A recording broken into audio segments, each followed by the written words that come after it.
سورہ فاتحہ کی درخواست کی ہے ڈاکٹر سید آفتاب شاہ صاحب کے والدین کے لیے، سید اخلاق حسین سید تنویر رانا کے لیے۔ الفاتحہ۔ بسم اللہ الرحمن الرحیم۔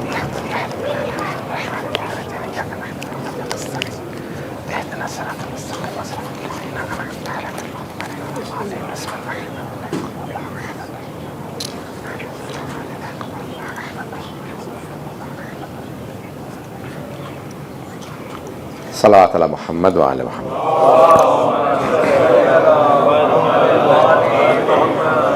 عزیزان گرامی، میں نے امام حسن عسکری علیہ السلام کی مشہور و معروف حدیث کا انتخاب کیا۔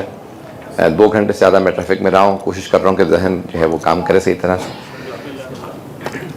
عزیزان گرامی، جب ایسی باتیں، ایسی بہت زیادہ احادیث نقل کی جاتی ہیں جس میں ہو کہ مومن کی نشانی یہ ہے یا یہ وہ مومن نہیں، لیس منا، وہ ہم میں سے نہیں ہے، تو اس کا مطلب یہ نہیں ہوتا وہ شیعہ نہیں ہے، مومن نہیں، بلکہ مراد یہ ہے کہ درجات الگ الگ ہیں۔ وہ جو درجہ امام علیہ السلام چاہتے ہیں وہ ہم سے بہت بلند درجہ چاہتے ہیں۔ امام چاہتے ہیں کہ ہر مومن صرف مومن نہ رہے بلکہ اس کا درجہ بہت زیادہ بلند ہو۔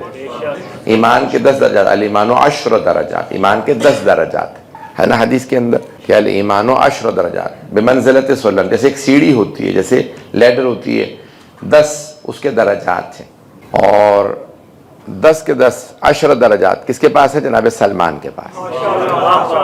10 میں سے 9 درجات ہیں جناب ابو ذر کے پاس، 8 ہیں جناب مقداد کے پاس۔ عزیزان گرامی، ائمہ علیہ السلام کی حدیث ہے، میزان الحکمہ میں یہ حدیث ہے، تو احادیث جب بھی یہ بیان کی جاتی ہیں کہ یہ مومن کی نشانی ہے، جتنی زیادہ نشانیاں ہوں گی آپ اتنے بڑے مومن ہیں۔ ویسے غور سے سنیے گا، الجہر بسم اللہ الرحمن الرحیم، مومن ہمیشہ بسم اللہ اونچی آواز سے پڑھے، تو حتیٰ اخفاتی نماز ہے، جیسے ظہر اور عصر ہم دھیمی آواز میں پڑھتے ہیں، لو وائس میں پڑھتے ہیں، اس میں بھی بسم اللہ ہمیشہ اونچی پڑھے۔ یہ مومن کی علامات میں سے، اس پہ آپ نے غور نہیں فرمایا، بسم اللہ ہمیشہ اونچی پڑھے گا، پڑھے گا تو اونچی پڑھے گا نا۔ تو عزیزان گرامی، جب پڑھے گا تو اونچی پڑھے گا۔ اب بہت سے ہمارے مسلمان پڑھتے ہی نہیں ہیں عزیزان گرامی، حتیٰ پورے قرآن میں سوائے سورہ توبہ کے ہر سورہ کے شروع میں بسم اللہ لکھی ہے لیکن پڑھتے نہیں۔ کبھی آپ نے غور کیا کہ بھئی نماز پڑھ رہے ہو تو نماز میں کیا تکلیف ہے؟ جب ہر جگہ پڑھ رہے تو بسم اللہ، آپ تو گرتے میں بھی کہہ رہے ہیں بسم اللہ، تو جب ہر جگہ بسم اللہ کہہ رہے تو نماز میں کیا تکلیف ہے؟ نماز میں کیوں بسم اللہ نہیں پڑھتے؟ تو عزیزان گرامی، بہت زیادہ روایات ہیں کہ جب یزید کے باپ نے مدینے میں نماز پڑھائی مولا علی کے بعد، تو ایک مرتبہ لوگوں نے کہا، سارے جو ابھی صحابہ زندہ تھے، کہ حل سرقت فی الصلاۃ ام نسیت الفاتحہ، معاویہ کیا تم نماز بھول گئے ہو یا تم نے نماز میں چوری شروع کر دی ہے؟ یعنی عزیزان گرامی، نماز میں چوری کیا مطلب؟ یعنی بسم اللہ چرا لی ہے وہاں پہ۔ اتنا لوگوں نے پریشر دیا کہ اسے نماز دوبارہ پڑھانی پڑی، اس نے دوبارہ نماز پڑھائی، اور اس نے وہیں فیصلہ کیا اب جب میں شام جاؤں گا تو جب تک قرآن سے بسم اللہ نہ نکلوا دوں چین سے نہیں بیٹھوں گا، اور نکلوا دی۔ اور آج ہمارے بہت سے مسلمان ہر جگہ بسم اللہ پڑھتے ہیں لیکن نماز میں بسم اللہ ان سے تکلیف ہوتی ہے۔ تو عزیزان گرامی، مولا فرماتے ہیں مومن کی نشانیوں میں سے ایک نشانی یہ ہے کہ وہ ہمیشہ بسم اللہ اونچی آواز سے پڑھے گا، حتیٰ نماز میں جب ساری چیزیں دھیمی آواز میں تب بھی بسم اللہ اونچی، تاکہ پتہ چلے یہ بسم اللہ والا ہے، کیونکہ آپ جانتے ہیں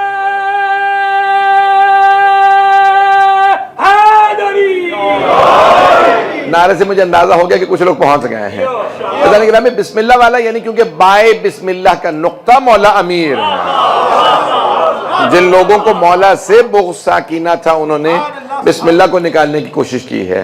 عزیزان گرامی، مومن کی نشانی میں سے 11ویں امام فرماتے، دیکھیں 11ویں امام کا وہ دور ہے کہ جب تک سب اسٹیبلش ہو چکی تھی چیزیں، میرے جملے پہنچ رہے ہیں، یعنی روشن ہو چکا تھا، یہ شیعہ ہیں، یہ ہے، یہ وہ ہے، تو یہ سب روشن تھا۔ تو پھر وہاں مولا نے فرمایا شیعوں کی نشانی میں سے ایک نشانی یہ ہے کہ وہ بسم اللہ ہمیشہ اونچی آواز سے پڑھیں۔ دوسرے مولا فرماتے ہیں کہ التختم بالیمین، سیدھے ہاتھ میں انگوٹھی پہننا مومن کی علامت ہے، تو ہمیشہ سیدھے ہاتھ میں انگوٹھی پہنے۔ اگر سیدھا ہاتھ بھر جائے تو الٹے ہاتھ میں، لیکن اگر سیدھے ہاتھ میں انگوٹھی نہیں ہے تو الٹے ہاتھ میں نہ پہنے۔ تو التختم بالیمین، تختم خاتم کہتے ہیں انگوٹھی کو، توجہ ہے نا، خاتم انگوٹھی کو کہا جاتا ہے کہ سیدھے ہاتھ میں انگوٹھی پہننا مومن کی۔ مولا امیر علیہ السلام کے لیے ہے کہ آپ 5 انگوٹھیاں پہنتے تھے، اس لیے میں کوشش کرتا ہوں 5 ہی پہنوں، تو اس لیے میں جب سیدھا ہاتھ بھر جاتا ہے تو پھر الٹے ہاتھ میں پہن لیتا ہوں. تو بہرحال تختم بالیمین سیدھے ہاتھ میں انگوٹھی پہننا مومن کی نشانی ہے، اور خاص طور سے عقیق یمنی اور فیروزہ. پتھروں میں سب سے پہلے جو مولا علی کی ولایت پہ ایمان لایا وہ فیروزہ ہے. اناج میں جو سب سے پہلے مولا کی ولایت پہ ایمان لایا جس نے علی ولی اللہ پڑھا وہ چاول ہے. یہ روایات ہے نا بہت زیادہ. اب آپ کہہ رہے ہوں گے جنی مولانا نے پہلے پرندوں جانوروں سے کہلایا تھا، اب پودوں سے بھی کہلوا دیے. عزیزان گرامی، ہر وہ شے جو علی کی ولایت کے منکر ختم ہو جاتی ہے.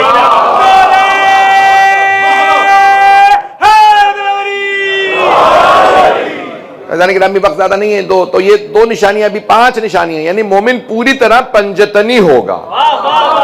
5 نشانیاں مومن میں ہوں گی تب جا کے مومن بنے گا. تو پہلی ہے بسم اللہ الرحمن اونچی. دوسری سیدھے ہاتھ میں انگوٹھی پہننا.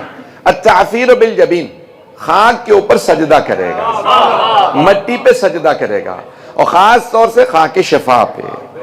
پتے پہ سجدہ جائز ہے، گھاس پہ جائز ہے، لکڑی پہ جائز ہے، لیکن مومن کی نشانی ہے وہ مٹی پہ سجدہ کرے گا. عزیزان گرامی، مٹی پہ سجدہ کرنا کیوں؟ منہا خلقناکم وفیہا نعیدکم. مولا امیر صاحب نے کہا نا یہ آیت کہ ہم نے اسی مٹی سے خلق کیا، اسی میں پلٹا دیں گے. انسان مٹی سے بنا، اس لیے مٹی پہ سجدہ کرنا مومن کی علامات میں سے علامت ہے. پرانے لوگ یونانی کہتے تھے کہ 4 چیزوں سے، عناصر اربعہ، لوگ توجہ سے سن رہے ہیں یا نہیں سن رہے ہیں؟ عناصر اربعہ، 4 چیزوں سے انسان بنا ہے. آگ، یعنی جو ہمارے اندر ہیٹ ہوتی ہے نا، حرارت ہوتی ہے، انسان 37 ڈگری سینٹی گریڈ جو ہے وہ حرارت مینٹین کرتا ہے، تو اندر حرارت ہوتی ہے، تو حرارت ہے. اسی طرح سے پانی ہے، 2/3 ہماری باڈی پانی ہوتی. اسی طرح آگ، ہوا، آکسیجن، ہمارے اندر ہوا آکسیجن ختم کرتے ہیں، ہماری وینز میں ہوا ہوتی ہے، ہر جگہ پہ ہوا جاتی ہے. دماغ پہ ہوا نہ پہنچے تو برین کام نہیں کرتا، میموری کام نہیں کرتی. اب میں دیکھ رہا ہوں بہت سے ڈاکٹر پہ بیٹھے ہوئے ہیں، پھر بھی میں اتنی جسارت کر رہا ہوں. تو عزیزان گرامی، یہ آگ، ہوا، مٹی، پانی، تو اب یہ ساری چیزیں انسان کو مل کے پھر یہ مٹی، یہ جو سافٹنس ہے، یہ ساری کی ساری فلیش جسے کہتے ہیں، دوبارہ انسان مٹی بن جاتا ہے. یہ مٹی بن جانا بتا رہا ہے مٹی سے بنا تھا. تو پرانے یونانی کہتے تھے 4 چیزوں سے بنا ہے. پھر اسلام نے آنے کے بعد بتایا 4 نہیں 5 چیزیں. ان 4 کے علاوہ 5ویں روح ہے.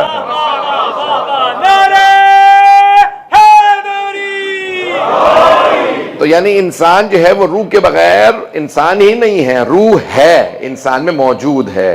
اب یہ بہرحال میں اس کے روح کے اوپر میرا موضوع نہیں ہے، تو روح کے اوپر میں نہیں بولوں گا ابھی. تو عزیزان گرامی، انسان بھی 5 چیزوں سے بنا ہے. تو اب یہ انسان مٹی پہ سجدہ کرنا مومن کی نشانیوں میں سے ایک نشانی ہے. چوتھی نشانی ہے زیارت الاربعین. مومن کی نشانیوں میں سے ایک نشانی ہے کہ چہلم کی زیارت ضرور کرے گا مولا حسین کی.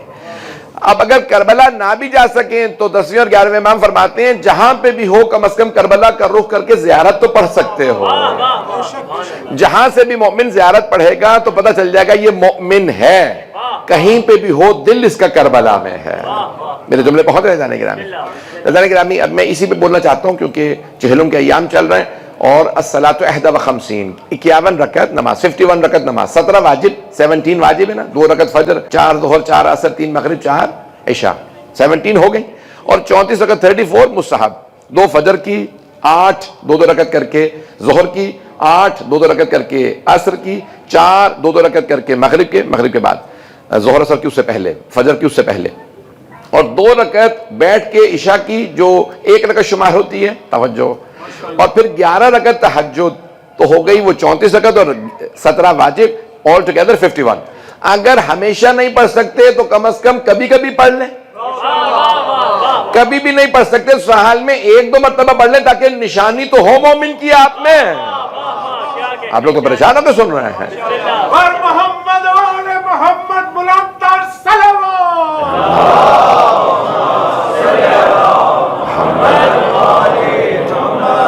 توجہ فرما رہے ہیں ذہن. تو مومن کی جتنی علامات آپ میں ہوں گی آپ اتنے ہی زیادہ بڑے مومن ہوں گے. تو کبھی بھی انسان اگر ہفتے میں 1 مرتبہ، مہینے میں 1 مرتبہ، سال میں 1 مرتبہ کم از کم 51 رکعت 51 پوری کر لے گا تو پھر مومن کہلائے گا. عزیزان گرامی، لیکن اس میں 40، اب یہ جو 40 ہے نا یہ بہت اہم ہے. 40 جو چہلم 40، انسان 40 سال کا ہوتا ہے عقل میچور ہو جاتی ہے. پیغمبر نے اعلان رسالت، اللہ نے کہا 40 کے، جناب موسیٰ کو 40 دن کے لیے میقات پہ بلایا تھا. میقات پہ بلایا 40 بلایا، کہا 30 یوم، 30 دن کے لیے آ جائیے. اپنی امت کو بتا دے 30 دن کے لیے جا رہا ہوں. اللہ فرماتا ہے وَأَتْمَمْنَاهَا بِعَشْرٍ، ہم نے پھر 10 کا اضافہ کر دیا، ہم نے میقات موسیٰ کو 40 دن بنا دیا۔ نہیں ہے مجمع 30 دن کہہ کے 40 دن بنا۔ کیا اللہ کو پہلے سے نہیں پتا تھا کہ 40 دن کی میقات ہے؟ پتا تھا۔ اللہ نے کہا ایک عشرے میں امت کا امتحان ہو جائے۔ اب پتا چلا بڑے بڑے عشرے میں ناکام ہو جاتے ہیں۔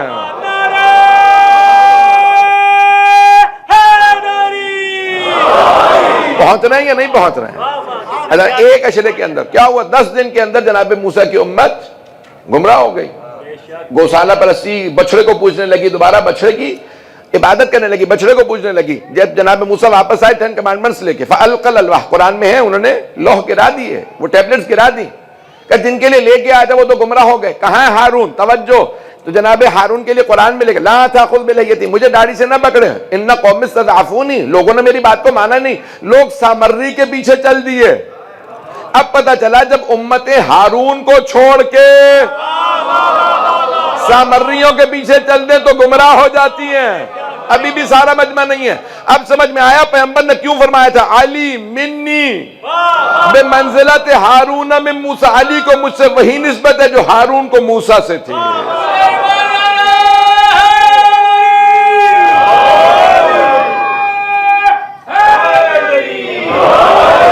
توجہ فرما رہے ہیں ایسا گرامی 10 دن میں آج ہمارے مسلمان پوچھ رہے ہیں کیسے ہو سکتا ہے کوئی گمراہ ہو جائے؟ بس سارے انبیاء کے امتی ان کے بعد گمراہ ہو گئے، ہوئے یا نہیں ہوئے؟ سارے انبیاء، بھئی سب سے جو بڑی امتیں ہیں جناب موسیٰ اور عیسیٰ کی ہیں، جناب موسیٰ کی امت گمراہ ہوئی نہیں ہوئی؟ حضرت یوشع بن نون کو چھوڑ دیا۔ جناب عیسیٰ کی امت، ساری امت جتنے فرقے ہیں سب کہہ رہے ہیں عیسیٰ اللہ کا بیٹا، کہہ رہے ہیں یا نہیں کہہ رہے ہیں؟ بھئی لوٹن میں بدل گئے کیا کرسچن؟ میں ہاں ہوں کیوں نہیں کر رہا آپ حضرات؟ میں نے بتا معافی تو مانگ لیے، میں آدھا گھنٹہ لیٹ ہو گیا ہوں، تو مجمع کی توجہ ہے۔ دیکھیں ساری دنیا کے عیسائی 2.4 بلین کرسچن سب کہہ رہے ہیں عیسیٰ اللہ کا بیٹا، اللہ کہہ رہے ہیں اللہ کا، لم یلد ولم یولد، نہ اس کا باپ ہے نہ بیٹا ہے، یہ سارے کہہ رہے ہیں بیٹا۔ جب ساری امتیں گمراہ ہو گئیں تو اللہ قرآن میں فرما تو رہا وَلَن تَجِدُوا فِي سُنَّةِ اللَّهِ تَبْدِيلًا، تم اللہ کی روش میں تبدیلی نہیں پاؤ گے۔ بھائی سارے مجمع کے صحیح بخاری میں روایت ہے یا نہیں ہے؟ پیغمبر اسلام کی حدیث ہے یا نہیں کہ اگر بنی اسرائیل ایک زمین کے سوراخ میں بھی گھسے تھے تو تم بھی جاؤ گے؟ نعلن بنعلن قلتن وقلت، ایک ایک قدم ویسا اٹھاؤ گے جیسا انہوں نے کیا جب انہوں نے ہارون کو چھوڑ دیا۔ تو آپ بھی تو تلاش کریں پیغمبر کے ہارون کون ہے، اور یہ واحد حدیث ہے جس کو سارے شیعہ سنی نقل کرتے ہیں، علی منی بمنزلت ہارون من موسیٰ، کیوں؟ الا انہ لا نبی بعدی، سوائے اس کے کہ میرے بعد کوئی نبی نہیں ہے۔ ختم نبوت پہ ایک ہی دلیل ہے بھائیوں کے پاس حدیث سے، وہ یہی ہے۔ اب اسے کوئی نہ چاہتے ہوئے بھی بار بار نقل کرتا، اس لیے روایت کرتے ہیں تاکہ ختم نبوت ثابت ہو، لیکن انہیں سمجھ نہیں آتا ختم نبوت کے ساتھ ساتھ ابتدائی امامت بھی ثابت ہو جاتی ہے۔ صرف نعرہ ربائی کے ٹائم نہیں، میں لیٹ ہوں۔ گرامی میں نے کہا میں معذرت کر لی میرے بھائی سے، میرے عزیز ہیں کہ بھئی ربائی کا ٹائم نہیں ہے، تو عزیزان گرامی یاد رکھیے گا کہ جیسے ہی جہاں پہ آپ علامہ، میں بہت بڑے نام ہے مولانا محمد اسماعیل دیوبندی صاحب، تو ان سے جب 1974 میں ڈیبیٹ ہوا تھا، مفتی محمود ہار گئے تھے ہائی کورٹ کے اندر، فضل الرحمان کے والد صاحب، نام لیے تو آپ لوگ سب مجھ پہ ناراض ہو گئے۔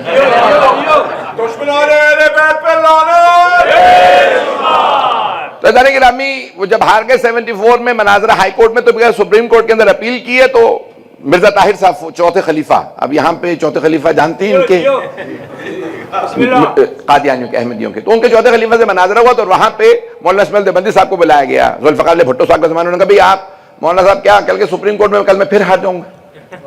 مفتی محفوظ صاحب نے کہا کہ کیوں؟ کہا وہ پھر وہی دلیل لے کے آئے گا، میرے پاس جواب نہیں ہے۔ کہا کوئی عالم ہے جس کے پاس جواب ہوگا؟ ہاں مولانا اسماعیل دیوبندی کے پاس۔ تو کہا اسے پہلے لے آتے، وہ تمہارا ہی والا تو ہے، وہ بھی دیوبندی ہے، تم بھی دیوبندی۔ کہا نہیں وہ دیوبندی تھا، اب وہ لکھتا وہ شیعہ ہو گیا۔ تو وہ مولانا فرماتے تھے کہ میرے لیے ہیلی کاپٹر آیا، فیصل آباد میں گوجرا میں رہتے تھے، وہاں سے لے کے گئے ان کو، کہا بھئی کیا کہ بھئی کوئی اس میں یہاں پہ صبح آپ کو 7 o'clock جو ہے پہنچنا ہے، اپیئر کرنا ہے سپریم کورٹ کے اندر، تو کہا میرا بکسہ آ جائے گا کتابوں کا؟ وہ باکس ایک پورا اپنا سوٹ کیس لے کے جاتے تھے کتابوں کا. کہاں آ جائے گا, پہنچے تو انہوں نے ایک بات کہی, بس میں ایک جملے میں پورا مناظرہ پیش کر رہا ہوں. کہا مجھ سے انہوں نے دلیل مانگی سپریم کورٹ کے اندر ختم نبوت کی, تو کہا شیعوں میں نے غدیر سے ختم نبوت ثابت کیا. کچھ لوگ پہنچ گئے ہیں, کہا میں نے غدیر سے ختم نبوت ہے, تبھی تو ابتدائی امامت ہو رہی ہے. میں نے ختم نبوت کو غدیر سے ثابت کیا ہے. عزیزان گرامی, تو یہ آج اگر آپ کے سامنے مومن کی علامات یہ 40, ہمیں آج اب انہوں نے کہا کہ 9 مہینے بچہ شکم میں نہیں رہتا, 9 months نہیں ہوتا, کتنا ہوتا ہے 40 weeks. جن کے ہاں یہاں ولادتیں ہوئی انہیں تو پتہ چل گیا, باقی تو ویسے ہی لخت درود کی تسبیح پڑھ رہے ہیں یہاں. تو عزیزان گرامی مجمع ساتھ رہے میرے, تو یہاں پہ عزیزان گرامی یہ جو کہا گیا نا 40 ہفتے 40 دن 40 مہینے 40 سال, ہر چیز میں کمال ملے گا 40 میں. شاید اس لیے 40 صرف شیعوں کے پاس ہے. حیدری توجہ فرما رہے ہیں عزیزان گرامی, یہ 40 کمال. من اخلص للہ 40 صباحا, مرحوم سید مہدی بحر العلوم کا جو رسالہ عرفان کے اوپر ہے, منسوب سید مہدی بحر العلوم, جو ہمارے 150 سال پہلے بہت بڑے ایک عالم بھی, فقیہ, مجتہد, عارف, سب علوم میں ماہر. تو انہوں نے یہ حدیث لکھی ہے سرور, من اخلص, جس نے خلوص کے ساتھ 40 دن کسی بھی کام کو انجام دیا, یفتح اللہ ابواب الحکمت من قلبہ الی لسانہ, اللہ حکمت وزڈم کے دروازے اس کے دل سے زبان پہ جاری کر دیتا. اللہ opens the doors of wisdom from his heart to his tongue. Whoever performs any action for 40 days sincerely continuous, جو 40 دن کسی بھی کام کو خلوص سے انجام دے. عزیزان گرامی بہترین فرصت محرم ہے. پتہ نہیں لوگ پہنچ رہے ہیں نہیں. عزیزان گرامی آپ دیکھتے ہیں نا کہ ہمارے ایمان کا گراف محرم میں اوپر چلا جاتا ہے حسین کی طرف. جب انسان متوجہ ہو تو ایمان خود بخود بڑھنے لگتا ہے, مزاج بتاتا ہے میرا ایمان بڑھ رہا ہے. عزیزان گرامی 40 دن اگر آپ محنت کریں, صرف 40 دن, بڑے بڑے مراحل. آقا مرحوم سید شہاب الدین مرعشی نجفی, مرعشی نجفی بہت بڑا نام ہے ہمارے حوزے کا, نجف کے تھے, قم آ گئے تھے, اور قم میں ان کی قبر ہے, لائبریری بہت بڑی تھی, جن کی بہت زیادہ کرامات بھی مشہور ہیں, جنہوں نے حرم میں نماز جماعت شروع کی جناب معصومہ کی. وہ کہتے تھے میں نے اس حدیث پہ عمل کرنے کے بعد بہت زیادہ کرامات دیکھی ہیں, بہت زیادہ معجزات دیکھے ہیں. توجہ, ان سے کسی نے کہا آقا کئی مرتبہ طالب علم کے لیے اٹھ جاتے ہیں, دوسرا مجتہد آ رہا نہیں کھڑے ہو رہے. کہا میں کئی مرتبہ مجتہد کے لیے اس کی خاطر کھڑا ہو رہا ہوتا, اس لیے نہیں کھڑا ہوتا, اور طالب علم کے لیے اللہ کی خاطر کھڑا ہو رہا ہوتا. اس لیے کہتا ہوں کیونکہ اس طالب علم کا نور بتا رہا ہے یہ طالب علم مخلص ہے, اللہ کی خاطر اس کے لیے کھڑا ہو جاتا ہوں. عزیزان گرامی کچھ تو اللہ کی خاطر کر کے دیکھیے. عزیزان گرامی جب آپ مجلس میں آتے ہیں گھر سے نیت کر کے چلیں, قربتاً الی اللہ. حسین ابن علی سب سے بڑی آواز ہے اللہ کی طرف. میرے جملے پہنچ رہے ہیں یا نہیں پہنچ رہے؟ عزیزان گرامی ایک جملہ میں بار بار اس سال میں نے دہرایا ہے, میں نے پہلے نہیں کہا تھا کہ جیسے ہمارے مرجع ہوتا ہے اس طرح سے ہندوؤں میں آچاریہ کہلاتے ہیں. آچاریہ ٹیچر, گرو. چلیں جو بھی میں نے تینوں لفظ کہہ دی پھر بھی نہیں آپ لوگ پہنچے. بھائی یہ تو گناہ میں نے کیے, ہندوؤں کو اسٹڈی کر لیا, آپ لوگوں تو کبھی اسٹڈی کیا ہی نہیں. آچاریہ ان کا جیسے ہمارا مرجع ہوتا ہے ان کا آچاریہ, سفید لباس میں رہتے 4 آچاریہ, پورے ہندوستان میں صرف 4 آچاریہ. یہاں پہ انڈین بہت بیٹھے ہیں, انہیں اچھا خاصا پتا ہے, مجھے پتا ہے. تو ان میں سے ایک انہوں نے کہا مجھے نجف جانا. آغا سستانی سے پوچھا ان کو آنے دیں, ہاں ویزا لگا دیں. نہیں آغا یہ وہ تو غسل نہیں کرتے, آپ تو کہتے ہیں بغیر غسل کے تو مسجد میں ہم بھی نہیں جا سکتے. کہ پیغمبر مشرکین و کفار کو تبلیغ کے لیے مسجد میں آنے دیتے تھے. پتہ نہیں لوگ پہنچ رہے ہیں یا نہیں پہنچ رہے ہیں. یہ چند افراد ہی بول رہے ہیں, باقی افراد تو جناب گرامی آپ نے فرمایا کہ نہیں آنے دو. کہ کیوں؟ کہ وہ تبلیغ ہم بھی نہیں کر سکتے جو یہ جا کے کرے گا. وہ آچاریہ عاشورے پہ آیا, کچھ لوگ اس کے ساتھ آئے, زیارت کی, واپس گیا. آپ سارے ہندو پریشان کہ ہم آپ کی پوجا کر رہے ہیں, ہم آپ کے سامنے سجدے کر رہے ہیں, آپ گئے کہاں تھے؟ کہ میں ایشور کو ہندوستان میں تلاش کرا تھا, ایشور مجھے کربلا میں ملا.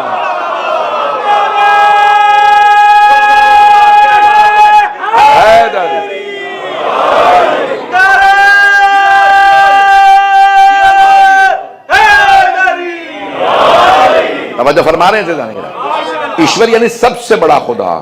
کہا کہ ایشور کہاں ہے؟ کہا ایشور حسین کے پاس۔ پتہ نہیں میرے جملے پہنچ رہے ہیں یا نہیں۔ عزیزان گرامی، جو بھی ایک مرتبہ کربلا آ جائے گا اس کا دل بتائے گا حسین حسین ہے۔